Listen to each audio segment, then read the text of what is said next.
ते नमोस्तु तत्तुं छन्दे आनन्दमौ चेयनिनन्दशः परमेताते पदे विन्दपो नमियो सिद्ध शुभा गुरुवेशे गुपति रुई गुपति ज्ञान सहकार तारण तरण समर्थ मुनि गुरु संसार निवार धम्म ज्योतौ जिनवर हम अर्थ अर्थ है जो भय विनाश भव जो मुनौ ममल ज्ञान परिलो देव को गुरु को धर्म को साक्षी को बारंबार नमस्कार हो। ओंकार वेदांत शुद्धात्म तत्व पैमामि नित्यं तत्त्वार्थ साधं ज्ञानमयं सम्यक् दर्शिने त्वं सम्यक् शरणं चैतन्यरूपम्। बोलिए सहज समय शुद्धात्म देवी की जय हो जय हो जय हो। आचार्य प्रवर सद्गुरुवर तारण तरण मंडलाचार्य जी महाराज जी की जय हो जय हो जय हो। शुद्ध जिन देशना की जय हो जय हो जय हो। अपना क्रम चल रहा है श्री मालारोहण जी ज्ञान की साधना, जिसमें वांचन चल रहा है गाथा नंबर 4, जिसमें स्पष्ट आचार्य परमात्मा श्री तारण तरण देव कह रहे हैं संसार दुखम जय नर विरक्त।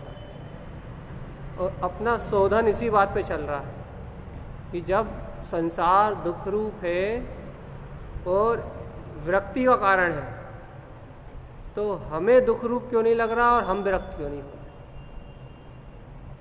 और इसी पहलू को मुख्यता से अपनी दृष्टि में लेते हुए कि हम क्यों नहीं विरक्त हो रहा है और हमें दुख रूप क्यों नहीं लग रहा, ये जो मूल पॉइंट है ना, इसको दृष्टि में लेते हुए अपनी कल चर्चा का क्रम ये था कि जीव को यदि दुख लग भी रहा है,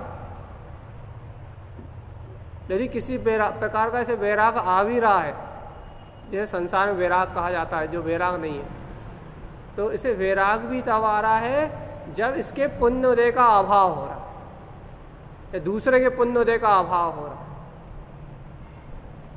तो बहुत गहरी बात है, हर किसी के अंदर में नहीं जाएगी ये बात।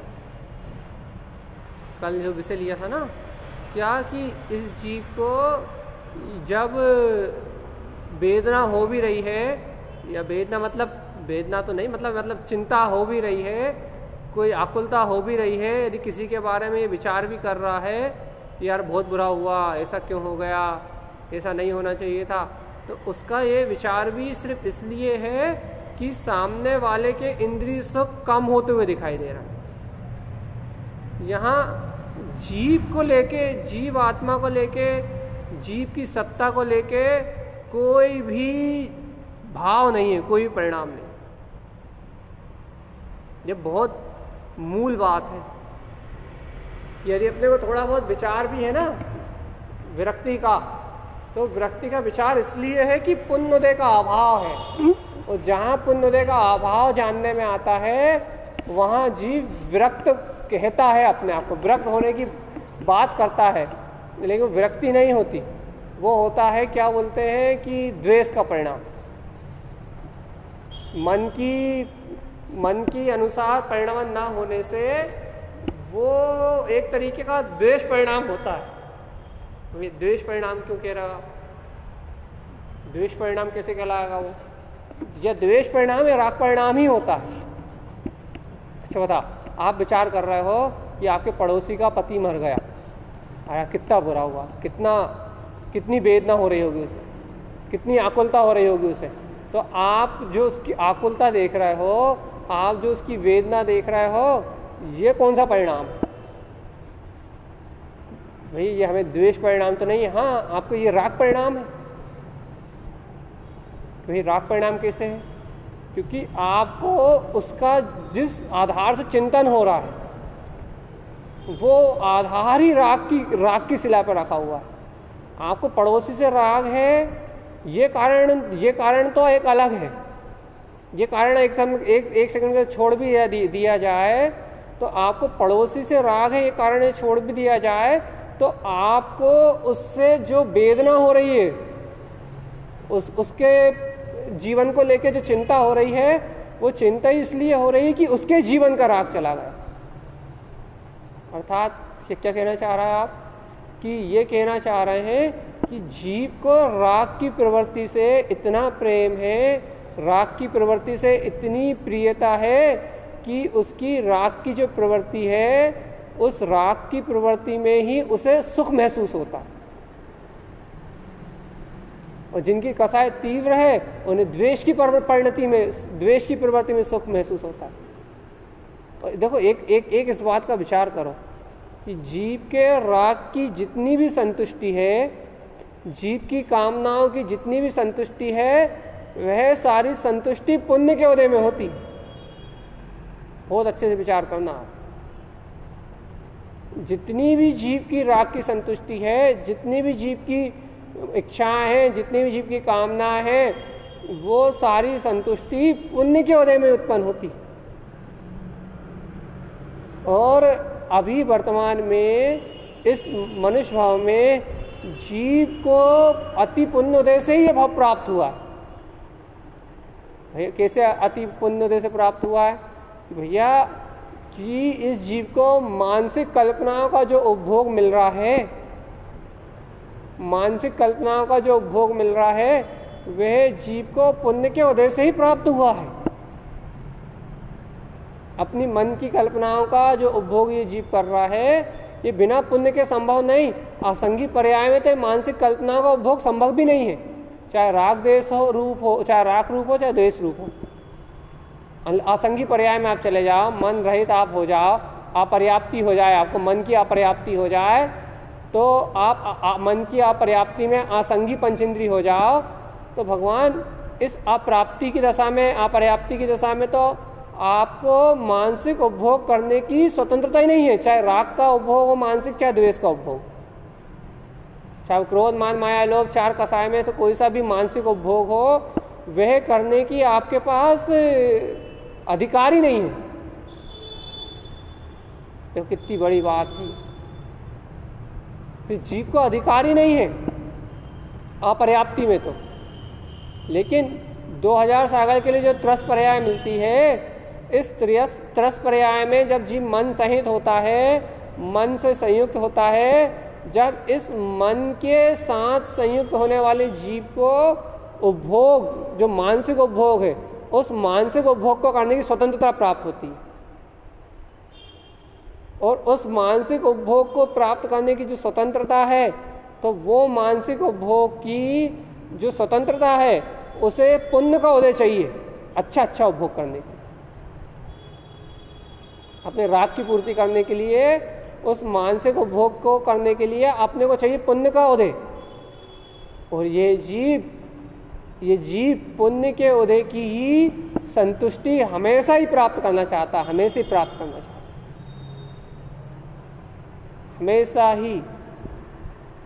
और चर्चा अपन जो कर रहे हैं ना, वो सिर्फ इसलिए कर रहे हैं कि ये शुभ और अशुभ का जो पुण्य का उदय चल रहा है जीव को, शुभ क्रियाएं कर ली, शुभ पाठ कर लिया, शुभ क्रिया कांड कर ली, मंदिर चले गए, ये चला कर जाप पाठ कर लिया, ये शुभ प्रवृत्ति कर ली, या तो जीव इसमें पुण्य के उदय में संतुष्ट है, या फिर आज पुण्य का उदय मिला है तो मानसिक कल्पनाएं करते करते अशुभ की प्रवृत्ति में लगा हुआ है।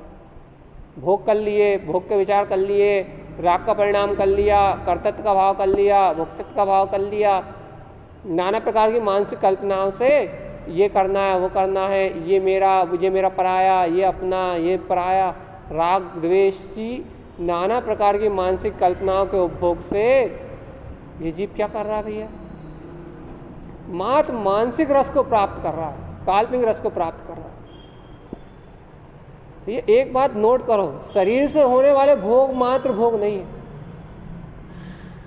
वो तो पुद्गल का परिणाम है। मानसिक स्थिति से होने वाले भोग वास्तविक जीव आत्मा के भोग हैं, अर्थात अज्ञान दशा में। और ये जीव मानसिक स्थिति से 99.9% भोग करता है। शारीरिक भोग तो पुद्गल का परिणाम है, और शारीरिक भोग के काल में जो मानसिक उपभोग होता है फल मात्र उसी का मिलता है। शरीर तो पुद्गल का परिणाम है, शरीर तो पुद्गल की क्रिया है। उसमें जो एकत्र से जो भाव होते हैं, भाव जो मानसिक वेदना होती है, मानसिक चिंताएं होती हैं, मानसिक विकल्प होते हैं, मन से जिन भोगों को भोगने की आसक्ति होती है, जो कामनाएं होती हैं, जो इच्छाएं होती हैं, वह सभी आसक्ति है, और उस सब का उपभोग ही जीव इस मन के माध्यम से कर रहा। आपने विचार कर लिया ना कि भैया मुझे बहुत गर्मी लग रही है, बढ़िया एसी चलती, बढ़िया ठंडक मिलती, तो आपने मन ठंडक मिलती, कितना अच्छा लगता, कितना सुकून मिलता। तो आपने जो विचार करा इसमें आपने एसी का रूप मानसिक सुख का भोग कर लिया। आपको वो एसी के जो परिणाम आ गए, वो आपको मानसिक सुख मिला, जो वो आपको उसका भोग हो चुका। भाई क्या कहना चाह रहे हो आप? क्या है पूरा मोटो?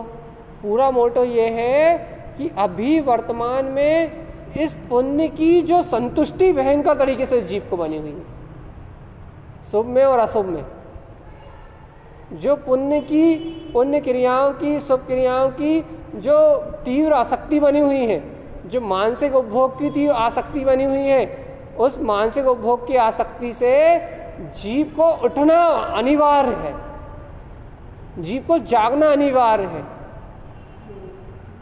भाई मानसिक उपभोग की प्रवृत्ति से जीव को जागना अनिवार्य क्यों है? क्योंकि जीव इस मानसिक भोग की प्रवृत्ति से जब उठेगा, जब इस मानसिक पुण्य और पाप के उपभोग की प्रवृत्ति से जीव ऊपर उठेगा, तब उसे पता लगेगा, तब उसे ज्ञात होगा कि ये मन से जो उपभोग हो रहा है, ये उपभोग ही नश्वर है, यही क्षणभंगुर है, यही अनित्य पर्याय का परिणाम है, यही पूरा संसार है। ये मानसिक जो उपभोग हो रहा है, मन से जो उपभोग हो रहा है, यही पूरा संसार है, यही चतुर्गति की यात्रा कारण है। ये अशुद्ध उपभोग ही जीव के लिए 84 लाख योनियों में परिभ्रमण कराने वाला, ये अशुद्ध उपभोग ही जीव के लिए पूरा चतुर्गति संसार का परिभ्रमण करने वाला, पूरा संसार का परिभ्रमण कराने वाला ये अशुद्ध उपभोग, मानसिक उपभोग। भाई क्या करें? बात इतनी सी है कि ये मन की जो कल्पनाओं में निरंतर जीव बह रहा है, और इन कल्पनाओं की जो इसे निरंतर संतुष्टि बनी हुई है, इसके आधार पे इसका राग है, इसके आधार पे इसका वैराग है, इसके आधार पे इसका सुख है, इसके आधार पे इसका दुख है, इसके आधार पे इसका पूरा का पूरा जीवन चल रहा है।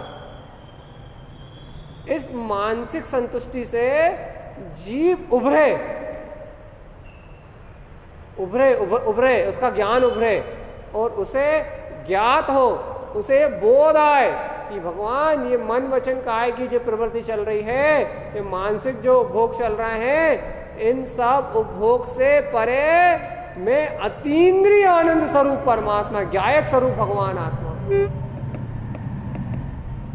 चैतन्य आनंद पिंड भगवान आत्मा, इन मानसिक कल्पनाओं से, इन मानसिक भोगों से उभरे, इनमें जीव का ज्ञान जागृत हो, इनमें जीव की प्रवृत्ति विपरीत हो। अभी जीव की प्रवृत्ति इन भोगों के संयुक्त होकर चल रही है, जीव की प्रवृत्ति इन भोगों में एक होकर चल रही है। अब जीव की प्रवृत्ति इन भोगों से विपरीत हो, और जीव को अपने ज्ञान अमृत ज्ञायक स्वभाव का उपभोग करने की तीव्र लालसा हो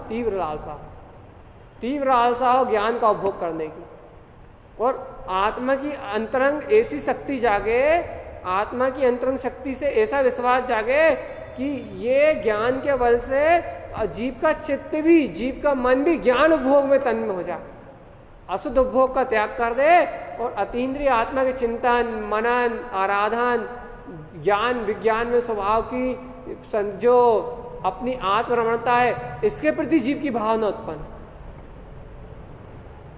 जीव का भाव परिवर्तन। क्यों? क्योंकि ये जीव भाव चेतना है, भाव चेतना है भैया। भावनात्मक साधना और भाव चेतना में क्या अंतर है? भावनात्मक साधना अर्थात मन के आधार पर उत्पन्न हुआ शुभ परिणाम, भावनात्मक मतलब भैया, भावनात्मक मतलब 12 भावनाएं पढ़ ली, भावनात्मक साधना। वैराग भावना पढ़ ली, भावनात्मक साधना। नमोकार मंत्र पढ़ लिया भैया, क्या होता? 5 पापा 5 6 होता, भावनात्मक आपका काम। स्तुति पढ़ ली, पूजा पढ़ ली, पाठ पढ़ ली, भावनात्मक आपका काम। ये भावनात्मक जो है ये अलग है, ये एक समय के लिए उत्पन्न होने के और नष्ट होने वाला शुभ परिणाम है। भाई भाव चेतना क्या है? भाव चेतना आत्मा का त्रिकाल निरावरण स्वभाव है, शुद्ध उपभोग, शुद्ध उपयोग, उसका अक्षय स्वभाव भाव चेतना, उसका शाश्वत परम परिणामिक भाव, दर्शन ज्ञान में स्वभाव। आपको भाव चेतना का भान होना चाहिए। क्या? मैं तो ज्ञान ज्ञायक में स्वभाव, मैं तो ज्ञाता दिष्टा भगवान आत्मा हूं। मेरा भाव तो मेरे स्वभाव रूप है, अर्थात मेरा स्वभाव तो मेरा ज्ञान भाव है। स्वभाव से ज्ञाता हूं मैं, स्वभाव से जानने वाला हूं मैं। तो भैया स्वभाव से ज्ञाता हूं, स्वभाव से ही जानने वाला हूं, तो स्वभाव से ज्ञाता हूं, स्वभाव से ही जानने वाला हूं, तो मेरा ज्ञेय, मेरा पदार्थ, मेरा ज्ञान भाव ही है। मेरा अपना पदार्थ, मेरा ज्ञेय तो मेरा ज्ञान भाव ही है भैया। लेकिन मेरा ज्ञान भाव दिखता नहीं है ना, मेरा ज्ञान भाव जानने में नहीं आता ना। तो भैया जो मेरा ज्ञान भाव है वो मुझे दिखता नहीं है, मुझे जानने में नहीं आता। इसका कारण क्या है? इसका कारण यही तो है कि वो ज्ञान भाव नहीं दिख रहा। इसका कारण सिर्फ इतना सा है क्या कि आप मन की संतुष्टि में मोहित हो ना, इसलिए आपको आपका ज्ञान भाव नहीं दिख रहा। आप मन की संतुष्टि में, मन के परिणामों में संतुष्ट होना, मानसिक कल्पना में संतुष्ट होना, इसलिए आपको आपका ज्ञान भाव उजागर होकर नहीं निकल के आ रहा। ज्ञान भाव आपको नहीं दिखाई दे रहा। भैया ज्ञान भाव क्यों दिखाई नहीं दे रहा? इसका कारण क्योंकि अज्ञान भाव की तीव्रता चल रही है ना। मन के साथ जो विभाव परिणाम है उनमें एक में एक होकर तन्मयता से परिणमन चल रहा है ना। उनमें एक में एक होकर तन्मयता से परिणमन चलने के कारण से अपने ज्ञान भाव का उदय नहीं हो रहा। ज्ञान भाव, आत्मा की जागृत चेतना, जो आत्मा का चैतन्य में स्वभाव है ना, उसके प्रति कोई भाव स्थिति नहीं उत्पन्न हो रही, उसके प्रति कोई रुझान नहीं बन रहा। आत्म स्वभाव का रुझान नहीं बन रहा, ध्रुव स्वभाव का कोई रुझान नहीं बन रहा। कैसे बनेगा भैया? आत्म स्वभाव का ध्रुव स्वभाव का रुझान कैसे बनेगा? ध्रुव स्वभाव का रुझान बनाने के लिए, आत्म स्वभाव का रुझान बनाने के लिए जो आपको तत्व की श्रद्धा हुई है, उस तत्व की श्रद्धा को पकड़ के त्रिकाली आद्यम अनादि शुद्धम जो अपना परम पारिणामिक स्वरूप है, ऐसे आद्यम अनादि शुद्धम, ऐसे परम पारिणामिक ध्रुव स्वभाव को पकड़ के, बिल्कुल कस के पकड़ के कि यही मेरा स्वभाव है, यही अनादि निरंतर अतीन्द्रिय मेरा स्वभाव है, ऐसे अनादि निरंतर अतीन्द्रिय स्वभाव को पकड़ के, ऐसे ज्ञायक ज्ञान स्वभाव को पकड़ के आपको आपके अंतर में चलने वाले इन अज्ञान परिणामों को देखना पड़ेगा। आपका मन 24 घंटे कौन सी योजनाओं में गाफिल हो रहा है, आप निरंतर मानसिक उपभोग काय का कर रहे हैं। तो फिर आपको पकड़ में आएगा कि निरंतर मानसिकता में क्या चल रहा है, निरंतर आपके विचारों में क्या चल रहा है, निरंतर आपकी चर्चा में क्या है, निरंतर आपकी क्रिया में क्या है, निरंतर आपके उपभोग में क्या है। जब आप अपने निरंतर उपभोग को देखोगे तो आपको कहीं राग की परिणति दिखेगी, कहीं मोह की परिणति दिखेगी, कहीं कर्तृत्व का भाव दिखेगा, कहीं भोक्तत्व का भाव दिखेगा। अब जब आपको ये परिणाम दिखेंगे राग के, मोह के, कर्तृत्व के, भोक्तत्व के, तो उस समय जब आपको ये परिणति, ये परिणाम दिखेंगे, उस समय आचार्य परमात्मा कह रहे हैं कि मिथ्यात् मैं मोह रागादि खंडम। उस समय आप उन परिणामों का, उन परिणतियों का, उन वैभाविक भाव का खंडन कर रहा है, उनमें एक में खो रहा। क्योंकि भाव तो चलेंगे और चल ही रहे हैं। ऐसा थोड़ी ना कि आपको यदि भाव नहीं दिख रहा है आपके राग के, मोह के, भोग के, काम के, स्वार्थ के, अहंकार के, मान के, अपमान के, यदि आपको आपके अंदर में ऐसे संस्कार नहीं दिख रहा है, यदि आपको आपके मन में ऐसे परिणाम नहीं दिख रहा है, इसका मतलब तो आप वीतरागी हो गए, आप तो साधु हो गए। तो साधु के आप तो सिद्ध हो गए। यदि आपको ऐसे परिणाम नहीं दिख रहा है, यदि कोई मुझसे कहने लगे भैया हमें तो मोह चलते ही नहीं है, हमें तो राग चलते ही नहीं है, हमें तो मिथ्यात्व के परिणाम चलते ही नहीं है, हमें तो काम विकार के परिणाम उत्पन्न ही नहीं होते, हमें तो भोग आदि आसक्ति के परिणाम उत्पन्न ही नहीं होते, भैया हमारी तो पुण्य की भी कोई इच्छा नहीं है, हम तो माला भी करते हैं तो पुण्य की इच्छा से नहीं करते। अच्छा, यदि ये सारे परिणाम नहीं हैं, आपको पुण्य के भाव भी नहीं चल रहा है, पाप के भाव भी नहीं चल रहा है, काम आसक्ति भी नहीं चल रही, और क्या बोलते हैं राग परिणति भी नहीं चल रही, देश परिणति भी नहीं चल रही, इसका मतलब तो आप महावृत्ति साधु की से भी ऊंची भूमिका में हो। क्यों? जब आपको मानसिक अशुद्ध उपभोग नहीं चल रहा, तो इसका प्रमाण ये है कि आप शुद्ध उपयोग में लीन हो। आपको थोड़ी देर में केवल ज्ञान होने वाला है, 48 मिनट में आपकी जय जयकार होने वाली है। नहीं भैया, इतनी अच्छी स्थिति भी नहीं। इसका अर्थ ये है कि यदि ऐसी स्थिति नहीं है, इसका अर्थ यह है कि 24 घंटे 365 दिन और हर सेकंड आपके अंदर में राग, मोह, देश, कर्तृत्व, भोक्तत्व, काम, भोग जितने भी विकार हैं आज तक सारे के सारे उपभोग में एक भी छूटा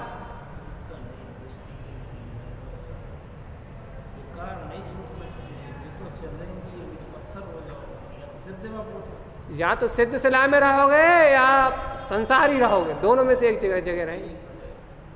और यदि आप संसारी हो, आवृत्ति भूमिका में हो, तो विकार का परिणाम रुक सकता नहीं है। डंके की चोट पे कहता हूं मैं, यदि आवृत्ति श्रावक की भूमिका में हो, शुद्ध वीतरागता नहीं है, महावृत्ति द्वारा शुद्ध भावलिंग बना नहीं है, द्रव्यलिंग की बात नहीं कर रहा, द्रव्यलिंग की भी आवृत्ति से भी नीचे है। यदि आपके अंदर में आवृत्ति पना है, आप अभी आवृत्ति श्रावक हो, आपको यदि आवृत्ति पना है, आप आवृत्ति श्रावक हो, तो एक समय भी ऐसा नहीं है स्वानुभूति का, एक समय का काल छोड़ के एक समय भी ऐसा नहीं है जिस समय आप विकारों में नहीं बह रहे। एक समय भी नहीं है। एक सेकंड की बात तो बहुत ऊंची है। एक समय भी ऐसा नहीं जिस समय मेरा जीव विकारों में नहीं बह रहा। और यदि 24 घंटे 365 दिन विकार चल रहे हैं, तो मेरा आत्मा जब विकारों के साथ बह रहा है, तो वो है विकार मुझे दिख क्यों नहीं रहा? वे विकार मुझे दिख क्यों नहीं रहा? वो विकार मेरे जानने में क्यों नहीं आ रहा है? वे विकार मेरी पहचान में क्यों नहीं आ रहा है? वे विकार आपकी पहचान में, वे आपकी जानने में, वे आपको पहचानने में इसलिए नहीं आ रहा है क्योंकि आपका आत्मा मूर्छित है। या तो आपको निरंतर सदुपभोग होना चाहिए कि आप दिन भर चर्चा सुन रहे हो, और वही चर्चा भी सुन रहा हो तो पूरा उपयोग लगाकर सुन रहे हो। दिन भर आप जॉब कर रहे हो तो आपको जॉब करने में भी सुख का कोई भाव नहीं है, आपको आनंद आ रहा है, परमानंद बरत रहा है, चेतन में स्वभाव प्रतिभाषित हो रहा है। तो यदि ऐसा नहीं है तो फिर जॉब करते समय भी पुण्य का उपभोग हो रहा है, और घर में रहते समय भी पाप की परिणति, आसक्ति का भाव चल रहा है। अब यदि पुण्य और पाप का उपयोग हर पल हो ही रहा है, विकार भाव हर पल मेरे परिणति में, मेरे चित्त में घट ही रहे हैं, तो प्रभु जब निर्विकारता नहीं है और विकार का परिणाम रुक नहीं रहा, तो फिर मैं कहाँ मूर्छित हूं? मैं कहाँ सो रहा हूं? ये बता भैया। मैं तो त्रिकाली भगवान आत्मा हूं ना। आत्म स्वभाव का श्रद्धान जागृत किया है ना, परम पारणामिक ध्रुव सत्ता को स्वीकार किया है ना कि मैं परम पारणामिक अतीन्द्रिय आनंद स्वरूप ध्रुव शुद्ध चैतन्य प्रकाशवान अर्क सुअर्क निर्विकल्प आनंद स्वरूप परमात्मा हूं। ऐसे शाश्वत स्वभाव को स्वीकार किया ना तुमने, तो ऐसी शाश्वत पिंकोत्कीर्ण सत्ता को स्वीकार किया है जो सर्व आवरण से रहित है, जो सर्व कर्ममलों से रहित है, जो सर्व विकार रहित है। जब ऐसे निर्विकार को स्वीकार किया है परमात्मा, तो भगवान ऐसे निर्विकार को स्वीकार करने वाले ज्ञान की बात है अब कि हे ज्ञान, जब ऐसे निर्विकार स्वरूप को तूने स्वीकार किया है तो फिर तेरा एकत्व विकारों में कैसे हो रहा है? विकारों में रहते हुए भिन्नत्व रहे, कोई समस्या नहीं। ज्ञान उपयोग चले, तत्निर्णय चलता रहे, आत्मचिंतन चलता रहे, विकार की धारा चल आए, राग की धारा आए, मोह की धारा आए, वो बुरी लगे और उस धारा से भिन्नत्व चलता रहे, कोई दिक्कत नहीं।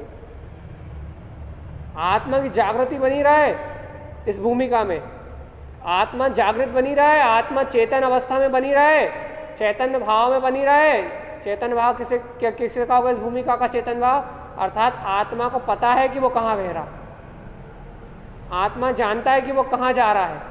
ऐसा चेतना का भाव बिल्कुल नॉर्मली चेतना है, बिल्कुल चेतना का हल्का सा जागरण है।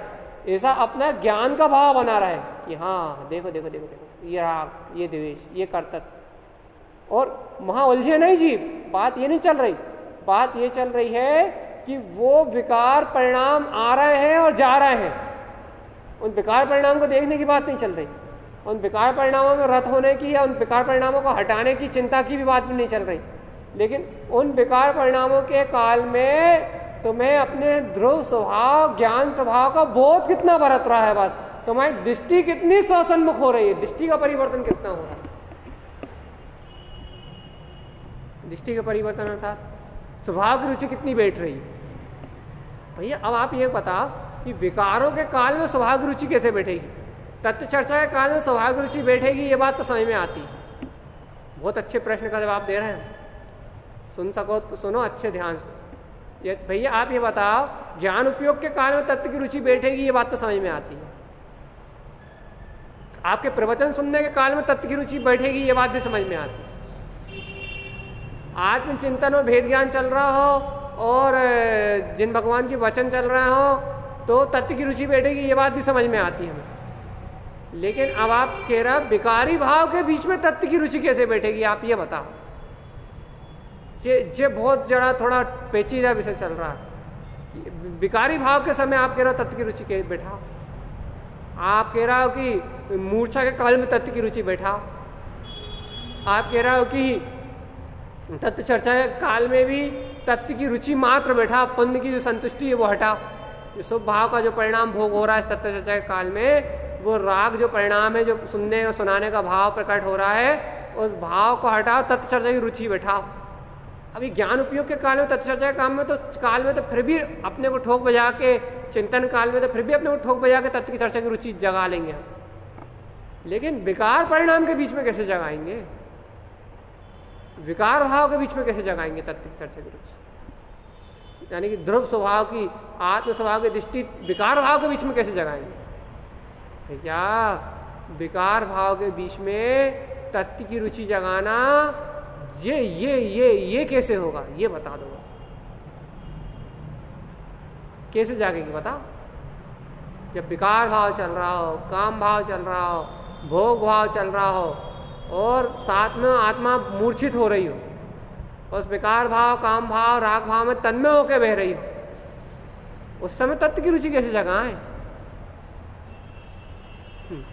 भैया उस समय तत्व की रुचि जगाने के लिए आपको आपके ज्ञान उपयोग को सक्रिय करना पड़ेगा, इसके अलावा कोई उपाय नहीं। अर्थात आपको आत्मचिंतन को ही सामने लेके आना पड़ेगा, आपको भेद ज्ञान को ही सामने लेके आना पड़ेगा।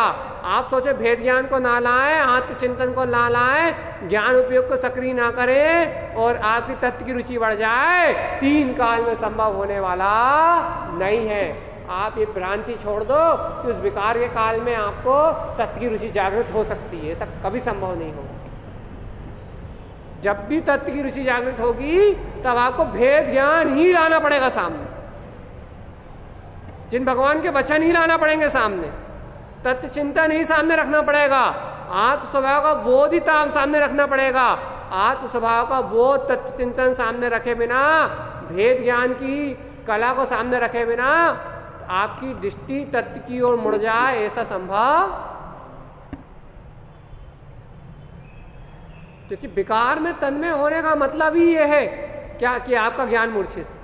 श्रद्धांत का काम बना रहेगा, मानता बनी रह सकती, विकार के काल में मानता बनी रह सकती है क्या, मैं तो परमात्मा, विकार के काल में भी रह सकती मानता बनी रहने में कोई समस्या नहीं है। लेकिन भगवान जी विकार के काल में रुचि बदलने की बात कर रहा है। रुचि बदलने का मतलब हो जाता है पुरुषार्थ बदलना, अर्थात पुरुषार्थ को प्रकट करना। और पुरुषार्थ प्रकट जब भी होगा तब आत्मा की ज्ञान धारा उत्पन्न होगी। तो बिना ज्ञान धारा के कोई पुरुषार्थ होता,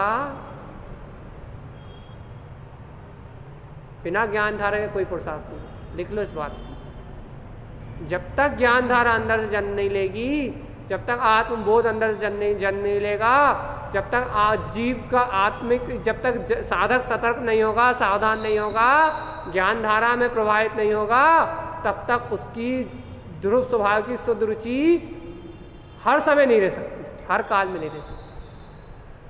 इसलिए कहते हैं भेद ज्ञान, तत्निर्णय, चिंतन और जिन भगवान के वचन है, इनसे अपने आप को, अपने चित्त को साफ करते रहना चाहिए।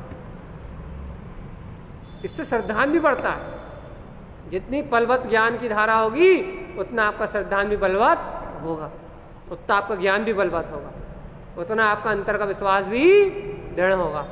जितनी बलवत ज्ञान की धारा होगी, जितना बलवत आपका ज्ञान का पुरुषार्थ होगा, उतना आपकी चित्त की निर्मलता होगी, और जितनी चित्त की निर्मलता होगी उतना आपको स्वसमय स्वरूप का बोध रहेगा।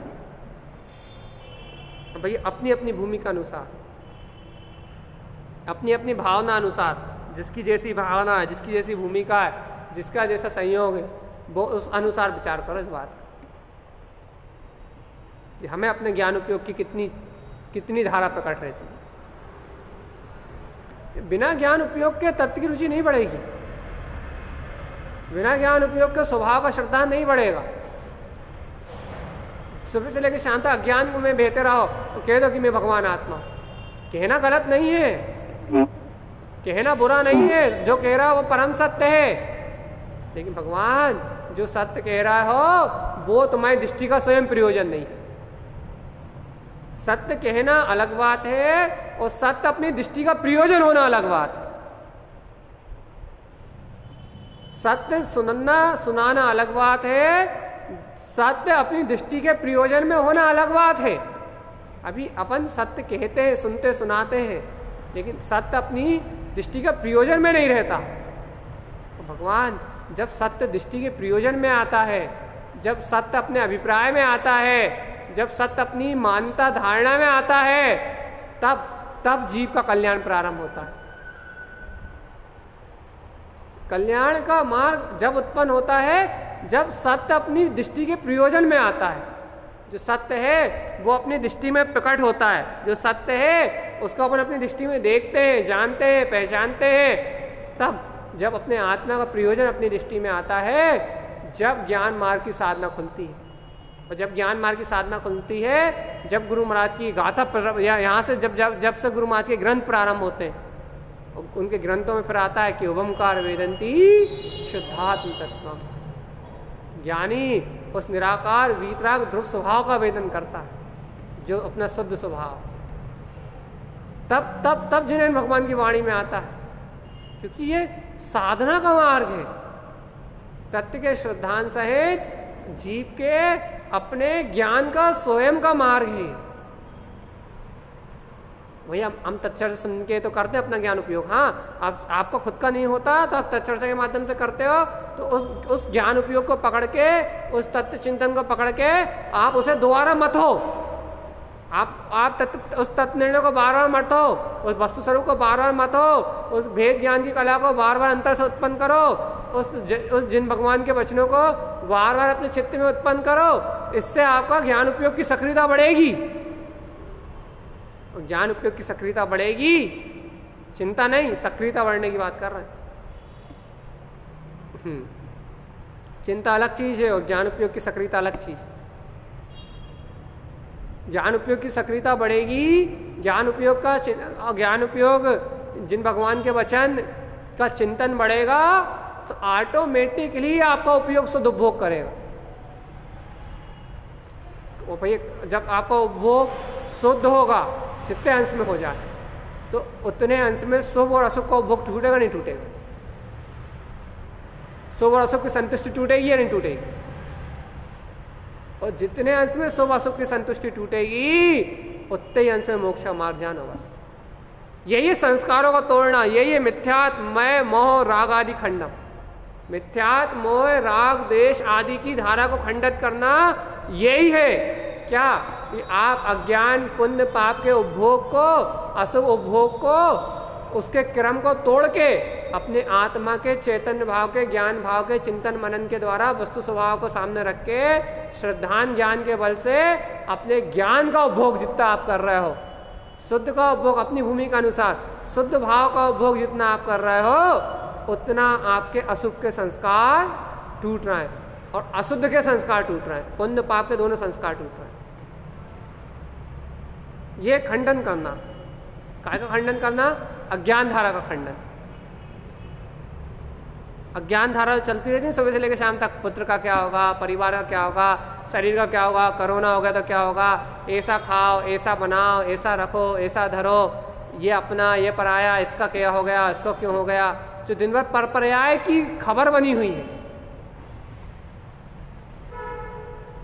परपर्याय की अनुरक्ति का जो भाव बना हुआ है, परपर्याय को ग्रहण करने की जो आसक्ति बनी हुई है, उस आसक्ति में अंतर पड़ जाना,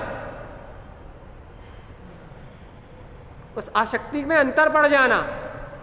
तो काय से पड़ेगा भैया उस आसक्ति में अंतर? वो आसक्ति में अंतर कैसे पड़ेगा? मैं ध्रुव हूं, ज्ञान ज्ञान विज्ञान स्वभावी हूं। ऐसे स्वभाव का उपभोग प्रारंभ हो जाए आपका। ऐसे ध्रुव स्वभाव की जो श्रद्धा है उसका उपभोग प्रारंभ हो जाए आपका।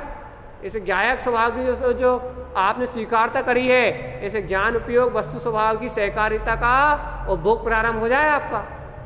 बस जहाँ शुद्ध बुद्ध स्वभाव की उपभोग प्रारंभ हुआ, जहाँ ज्ञान विज्ञान स्वभाव का उपभोग प्रारंभ हुआ, उसी समय उस आसक्ति में अंतराल पड़ जाए। काय की आसक्ति में अंतराल पड़ जाएगा? मन की आसक्ति में अंतराल पड़ जाएगा। मन की आसक्ति में अंतराल पड़ जाएगा तो आपके अंतर से आपकी आत्मा खुद के लगी। कहाँ सुनने में लगे हो, कहाँ बोलने बताने में लगे हो, कहाँ पर को देखने दिखाने में लगे हो। थोड़ी अपनी आत्मा का हित कर लो भगवान, थोड़ा सम्यक विचार कर लो, थोड़ा अंतरोन्मुख होने की भावना कर लो, अपने ज्ञान भाव को देख लो। प्रभु जान लो जान लो जान लो कि मैं जाननहार परमात्मा हूँ, मेरा परपर्याय से कोई संबंध नहीं है।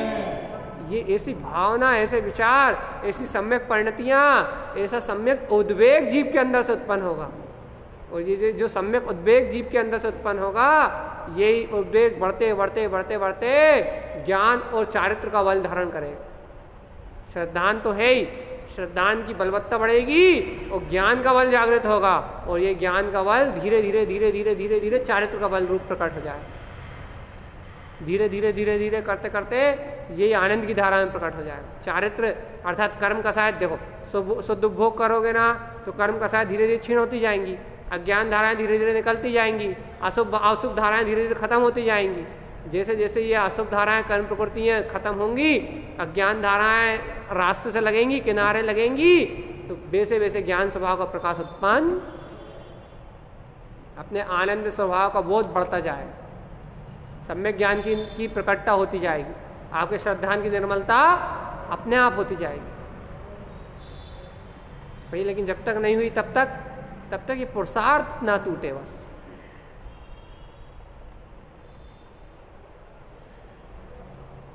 तब तक ये ज्ञान उपयोग का पुरुषार्थ ना टूटे। बस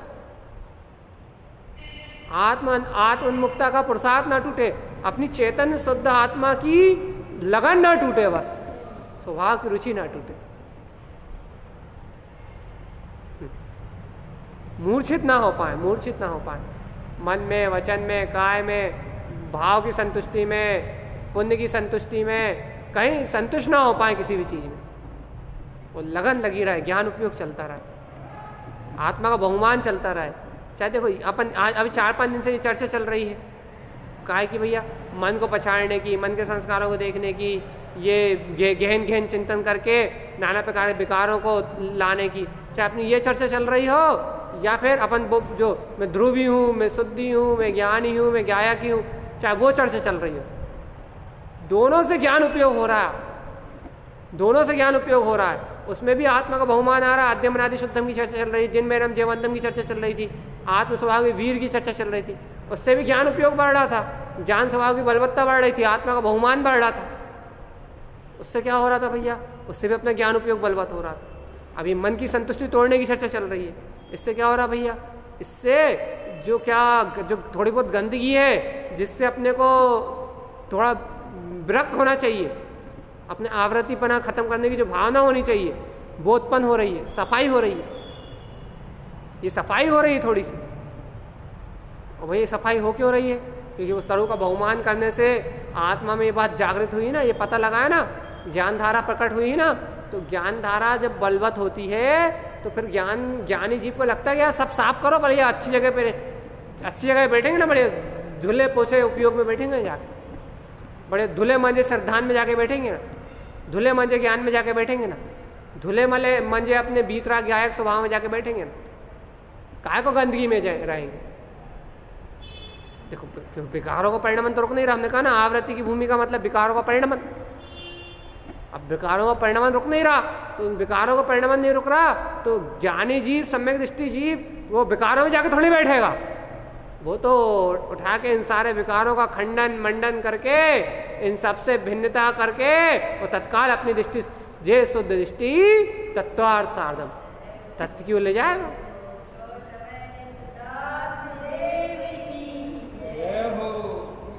क्योंकि श्रद्धांत त्रिकाली में बैठता है ना, तो ज्ञान भी त्रिकाली में जाके बैठेगा, वो ज्ञान का बाहर भटकेगा।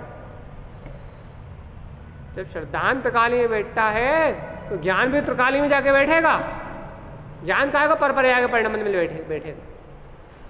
लेकिन भाई ज्ञान त्रिकाली में जाके कब बैठेगा? जब ज्ञान उपयोग की धारा प्रबल होगी,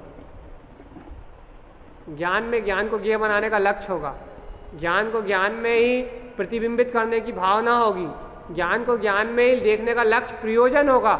जब अपनी दृष्टि में प्रयोजन सदेगा शुद्ध उपभोग का, ज्ञान में स्वभाव में रमणता का, ज्ञान में स्वभाव में आनंद का, ज्ञान में स्वभाव में निर्विकल्पता का, स्वभाव है मेरा, आनंद है मेरा, आनंद है मेरा, निरंतर बहता हुआ आनंद है मेरा।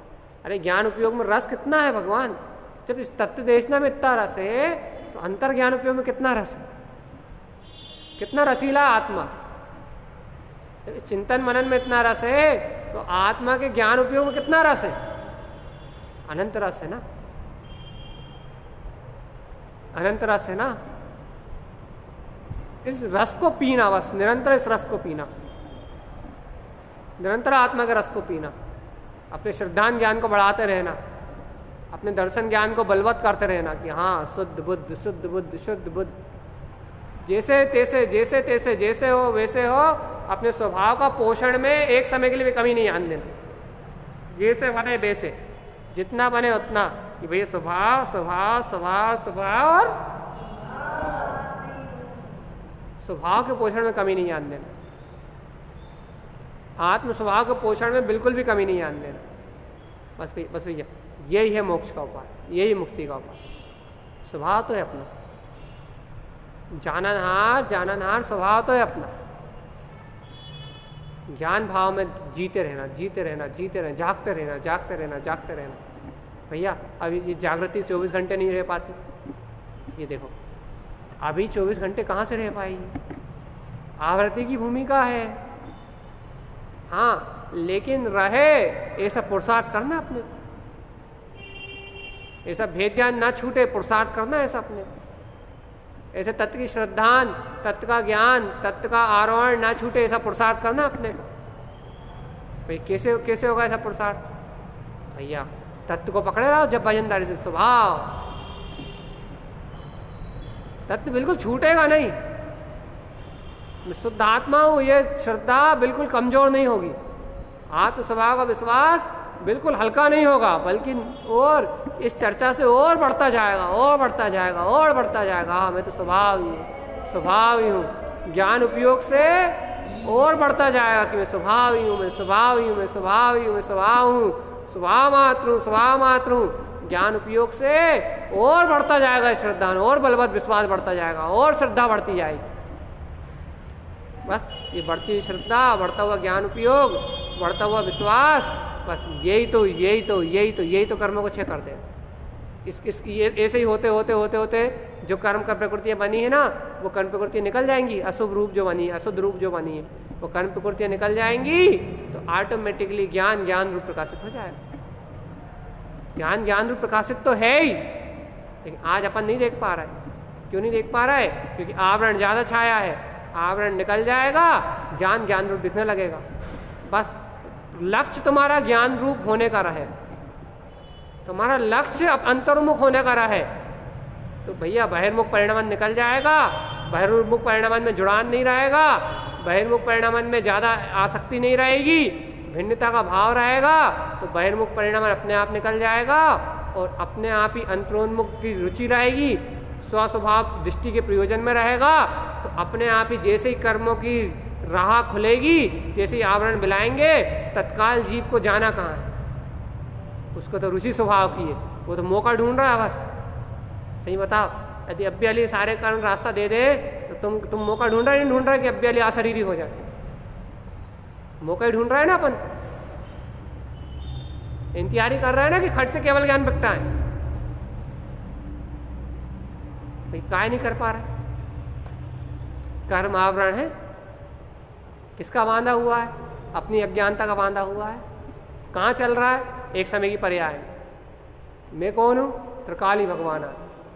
जब मैं भगवान आत्मा हूँ तो एक समय की पर्याय को नष्ट क्यों नहीं कर पा रहा? भाई एक समय की पर्याय अपनी जैसी बंधी बेसी निकलेगी, उसका कर्ता धर्ता भोक्ता स्वामी मैं नहीं हूँ। यही बात तो स्वीकार करना है, यही बात तो अपनी दृष्टि का प्रयोजन में लेके आना है कि मैं उस एक समय की पर्याय से कुछ लेने देने वाला, करने धरने वाला, वो पर्याय अपनी तत्समय की योग्यता से तुरंत निकल रही है और जा रही है।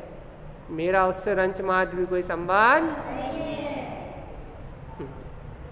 रंच मात्र भी कोई संबंध नहीं है भगवान, रंच मात्र। ऐसा ज्ञान विज्ञान का भाव उत्पन्न हो, बस ज्ञान से विज्ञान में, ज्ञान से केवल ज्ञान में, ज्ञान से अनंत ज्ञान में, अनंत ज्ञान में, अनंत ज्ञान में स्वरूप का बोध तो आए। देखो अब पूरी चर्चा ज्ञान धारा की हो गई। भैया आपके पास इतना गहरा ज्ञान उपयोग है इसलिए आपने कर ली। भैया आपने भी तो सुनी है ना, आपने तो रुचिपूर्वक सुनी है ना, तो आपका भी तो ज्ञान उपयोग लगा ना इसमें, आपका भी तो ज्ञान उपयोग जुड़ा ना इसमें। भैया अब जो ज्ञान उपयोग जुड़ा, अब बस आपको ये देखना है कि ये ज्ञान उपयोग बढ़े कैसे। चाहे वो 2 बार चर्चा सुन के बढ़े, चाहे वो 3 बार चर्चा सुन के बढ़े, वो ज्ञान उपयोग बढ़े कैसे? भैया चर्चा सुनने मात्र का लक्ष्य ना हो, लेकिन उपयोग, ज्ञान उपयोग को प्रबुद्ध करने का, उपयोग अंतरोन्मुख होने का लक्ष्य अंतर में उतरने का है। लक्ष्य अंतर में सहकारिता का हो, अंतर स्वरूप की सहकारिता करने का। लक्ष्य स्वभाव में जमने का हो भगवान, लक्ष्य क्रियाओं का नहीं होना चाहिए,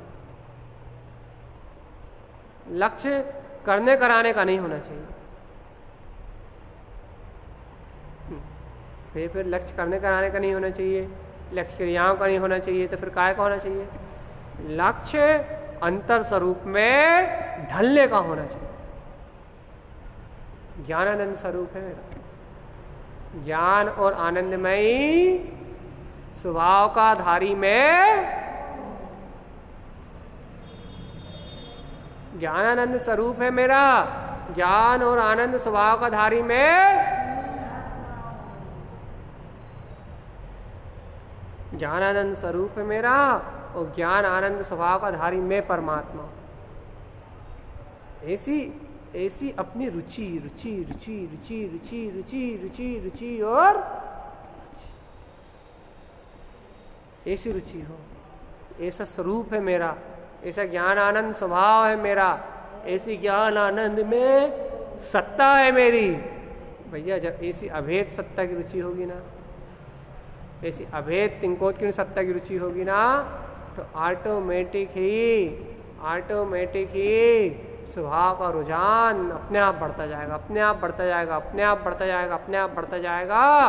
और यह आत्मा सारे दुखों से, सारे विकल्पों से, सारी अज्ञानताओं से अपने आप ही मुक्त, अपने आप ही मुक्त। यहाँ रुचि रुचि रुचि, बस रुचि, एक गीत गा बस, स्वभाव की रुचि जितनी बढ़ गई उतना मुक्ति का मार्ग, जितनी बढ़ गई उतना स्वभाव की प्रियता, जितनी अपनी रुचि बढ़ गई उतना मोक्ष का मार्ग। बाकी सब तो संसार के अलावा कच्छू नहीं है। इसलिए भैया अपने आत्म स्वभाव की रुचि पे मात्र ध्यान दो बस।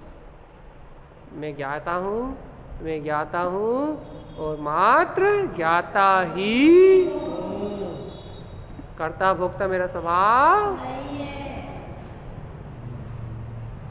ऐसे कह रहा, सही में कह रहा। जब ये बात अंतर से सत्य होती है भगवान,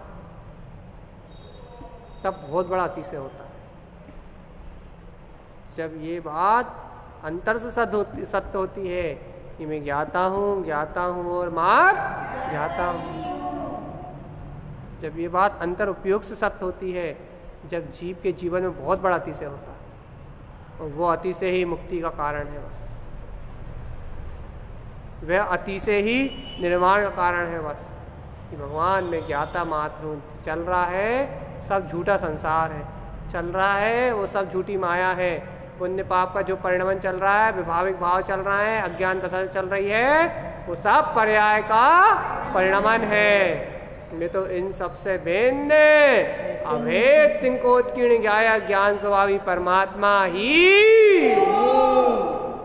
ऐसी ज्ञान उपयोग की चर्चा अच्छी लगे, समझने और समझाने वाली चर्चा जीवन में बहुत कर ली तुमने। ऐसा नहीं ऐसा है, ऐसा नहीं ऐसा है, ऐसा नहीं ऐसा है, ये समझने और समझाने वाली चर्चा तो बहुत कर ली। ऐसा करने से ऐसा होता है, ऐसा करने से ऐसा होता है। अब इन चर्चाओं में रस नहीं आना चाहिए। अब ये जो ज्ञान उपयोग की गहरी चर्चा होती है ना, जहाँ मत एक ही एक ज्ञान ज्ञान ज्ञान ज्ञान ज्ञान ज्ञान ज्ञान ज्ञान स्वभाव स्वभाव स्वभाव स्वभाव, ज्ञान उपयोग की जो तन्मयता की जो हो धारा बहती ना, अब ये अच्छी लगनी चाहिए। जो उदाहरण दे दिया वो उदाहरण दे दिया, ऐसे समझा दिया वैसे समझा दिया, ये तो भूमिका निकल गई। अब मत उलझो यहाँ।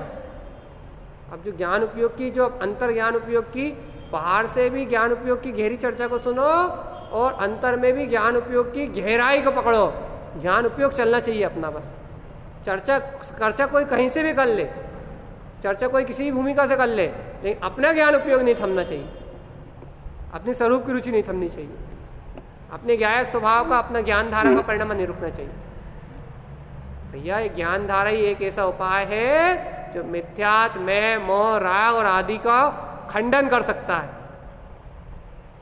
लिख लो इस बात को। एकमात्र ये ज्ञान धारा ही ऐसा उपाय है, एक अपनी अविरल निरंतर चलने वाली ज्ञान धारा ही एक ऐसा उपाय है जो मिथ्यात्व, मद, मोह, राग आदि को खंडन कर सकता है। इसके अलावा तीन लोक में कोई ऐसी ताकत नहीं है जो मिथ्यात्व को तोड़ दे। भाई सम्यक दर्शन तो है भैया, सम्यक दर्शन क्या है? वो सम्यक दर्शन क्या है? वो मिथ्यात्व को तोड़ने वाला। भैया वो छायक सम्यक दृष्टि जो होता है, जिसको शुद्ध सम्यक की प्राप्ति होती है, वो साधक क्या, उसको ऐसे ही निरंतर ज्ञान उपयोग चलता है। सम्यक दर्शन वो श्रद्धा का प्रमाण ही ज्ञान उपयोग है। यदि आपका ज्ञान उपयोग आया है तो आपकी परिणति अंतर्मुख पलट गई, तो साधक भैया मान लो श्रद्धा अकेला हो गया और फिर लगे हो ये संसार में, साधना थोड़ी ना है। फिर मतलब छायक सम्यक दर्शन भी हो जाए और जिस संसार में लगा रहा है, ऐसा होता ही नहीं। उनको 2-4-6 महीने का कर्म आवरण होता है बस, बाकी उनका ज्ञान उपयोग निरंतर चलता है, सक्रियता निरंतर रहती है। यदि नरक आदि गति का बंद हो, जैसे राशि को नरक गति का बंद था, तो भी समोषण में 60,000 प्रश्न पूछ के ज्ञान उपयोग बना ही रहा, दिव्य देश में सुनते ही रहा है। राम लक्ष्मण देख लो या फिर अर्जुन देख लो, भरत देख लो, निरंतर ज्ञान उपयोग चलता ही रहा है इनका। छाया सम्यक दृष्टि संसार के बीच में रहा है, लेकिन ज्ञान उपयोग की धारा किसी की भी टूटी। छाया सम्यक दर्शन होने के बाद भी ज्ञान उपयोग है, और जिन्हें नहीं हुआ उनके लिए तो ज्ञान उपयोग ही एकमात्र खुराक है जो श्रद्धान और ज्ञान को निर्मल करने वाली। भाई पूरी चर्चा का सार आत्म जागृत, तत्व का बोध, भेदा हुआ अपना ज्ञान उपयोग, भेद ज्ञान, वे सब शब्दों में बोल देता हूँ, आत्म प्रतीति, भेद ज्ञान, तत्व निर्णय, जिससे जो बनता हो वस्तु स्वरूप का निर्णय, आत्म शरीर की भिन्नता, जिससे जो बनता हो, आत्मस्मरण, जिससे जैसा हो सकता हो, ज्ञान धारा नहीं टूटे। बाकी ये तत्व चर्चा के माध्यम से तो हो ही जाती है, जितना मंथन चिंतन हो जाता है। बाकी जितना जिससे जितना उपाय होता हो वो उतना करे, जो जितना कर सकता हो उतना करे, यही मुक्ति का मार्ग है।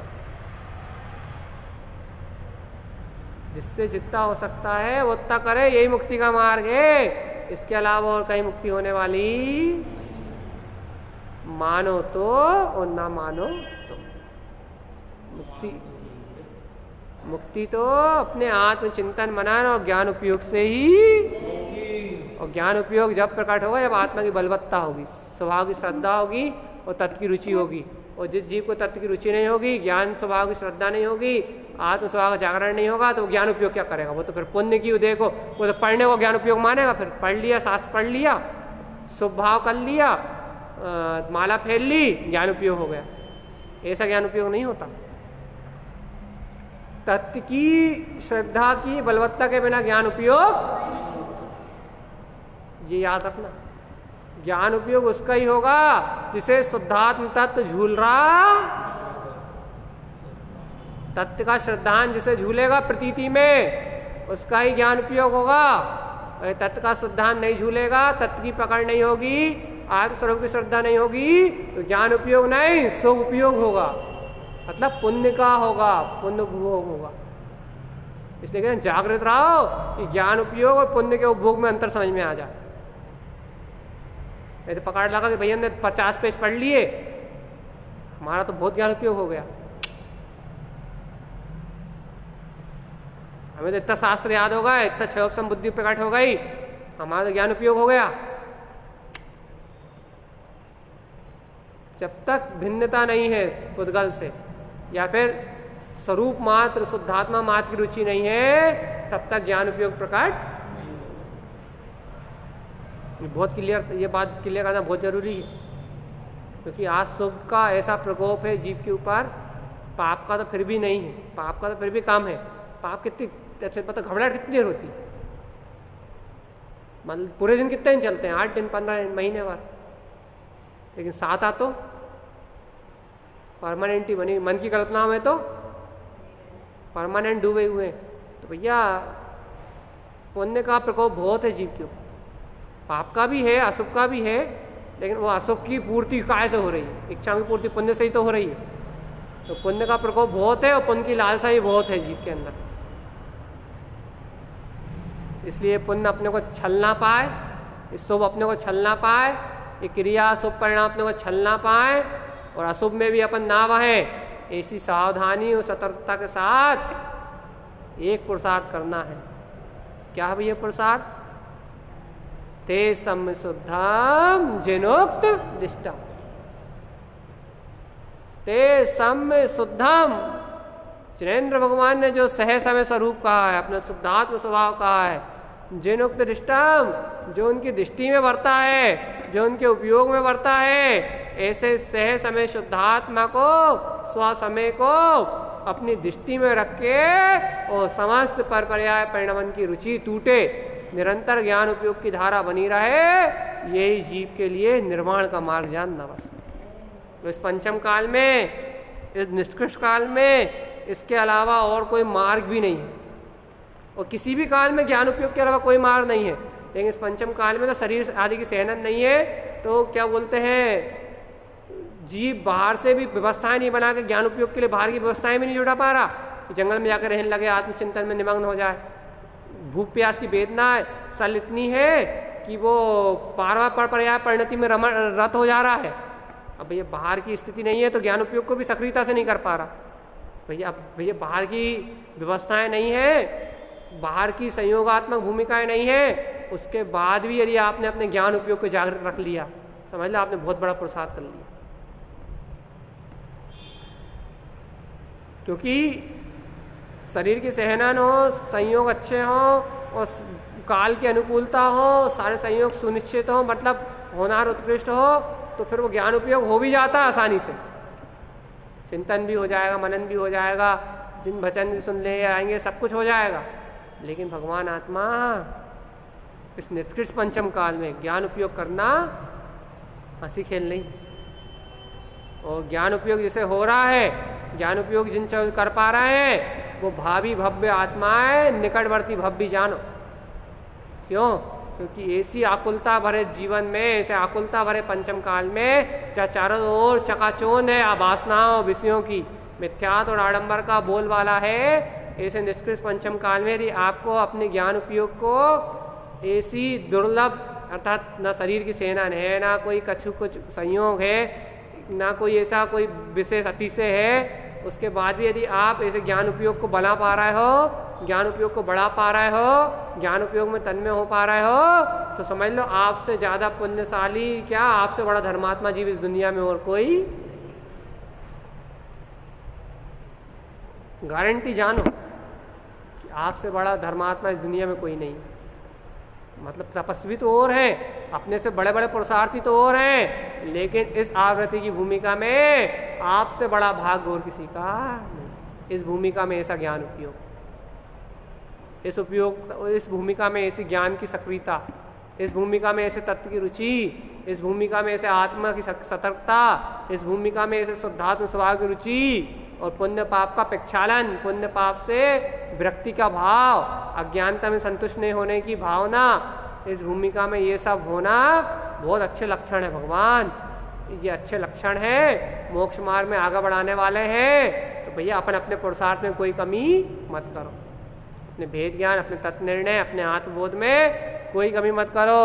और एक ललकार लगाओ कि मैं तो ब्रह्म स्वरूपी ध्रुव आत्मा ही, लेना ना देना, अपने आत्म चिंतन में मगन रहो, अपने तत्व के बोध में मगन रहो। इंद्रिय भोगों में मत रहना, लेकिन पुण्य में मत रहना, स्वभाव में मत रहना। हाँ, आत्मा शरीर से भिन्न, अर्थात पुद्गल पर्याय विभाव भाव से भिन्न, मैं आकर्ता भोक्ता ज्ञाया ज्ञान स्वरूपी भगवान आत्मा ही, इस ध्रुव की शक्ति, ध्रुव की सत्ता, ध्रुव की भक्ति और ध्रुव का ही बहुमा। लगा जुगत लगाओ, करत करत अभ्यास, सब हो जाएगा। चिंता बिल्कुल नहीं करना। हाँ, करत करत अभ्यास, अभ्यास करो ध्रुव स्वभाव का, अभ्यास करते करते करते करते करते करते करते करते सारी सिद्धि अपने आप हो जाएंगी। श्रद्धान भी निर्मल हो जाएगा, ज्ञान भी निर्मल हो जाएगा, चारित्र भी प्रकट हो जाएगा, सब मेरा ही स्वभाव है और मैं परिपूर्ण परमात्मा ही।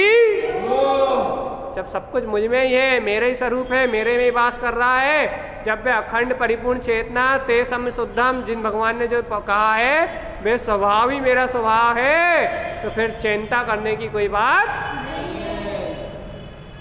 बस जिन भगवान ने कहा है अब चिंता करने की कोई बात नहीं है। अब तो आत्मचिंतन में मस्त रहने का मार्ग, ध्रुव में मस्त रहने की बात है, आनंद में मस्त रहने की बात है, स्वासमय शुद्धात्म देव की आत्ममस्ती में मस्त रहने का पुरुषार्थ है कि मैं तो आनंद कंद सच्चिदानंद सहजानंद स्वरूपी परमात्म सत्ता ही, ज्ञायक ज्ञायक और महत्व ज्ञायक, रुचि से हो, स्वभाव की प्रियता से हो। भाई धन्य है भैया, गुरु महाराज के ऐसे ग्रंथ अपने को मिले हैं जो अपने को ज्ञान उपयोग में सक्रिय बनाए रखते हैं। जिन भगवान की वाणी अपने को मिली है तो निरंतर अपने उपयोग को सक्रिय बनाए रखते हैं, अपने को जीवित रखते हैं, अपने स्वभाव के मोक्ष मार्ग के लिए सतर्क रखते हैं। वो नहीं तो संसार में कौन बता रहा। गाथाएं मिली हैं अपने को, तत्व चर्चा मिली है, जिन भगवान का उपदेश मिला है, गुरु महाराज की वाणी मिली है, जिस वाणी से अपन निरंतर अपने आत्मबोध के लिए तैयार रहते हैं, अपनी आत्म साधना के लिए तैयार रहते हैं। ऐसी जिन वचन ना छूटे, ऐसे सदगुरु के वचन अपने हृदय में बने रहें, आत्मचिंतन मनन की धारा चलती रहे और मैं परमात्म सत्ता ही हूँ, ऐसी अभेद सत्ता के लिए अपना रुझान रुचि, बिल्कुल कोई गहरी बात चर्चा करने की जरूरत नहीं है, बस इतना ही काम हो जाए। इसी स्वरूप की रुचि आपको हर पल हर समय आपके हृदय में स्वरूप की प्रियता हर समय हर घड़ी बनी रहे, यही अपना मोक्ष का मार्ग है। और ये सदगुरुदेव का हम समस्त भव जीवों के लिए एकमात्र उपदेश है। ऐसा आनंद में उपदेश हमें हमेशा, जब तक अपना जीवन का कल्याण ना हो, जब तक अपने आत्मा की मुक्ति ना हो, तब तक ऐसा ज्ञान उपयोग, आत्मप्रवणता का भाव, ऐसी जिन भगवान के वचन अपने जीवन में अपना मार्गदर्शन करते रहे, जिन भगवान की वाणी अपने को आत्म प्रबोधन देती रहे और इस दुख में संसार से विरक्त होने की प्रेरणा अपने जीवन में बनी रहे, इन्हीं मंगल भावनाओं के साथ बोलिए आचार्य प्रवर सदगुरु तारण मंडलाचार्य जी महाराज जी की जय हो।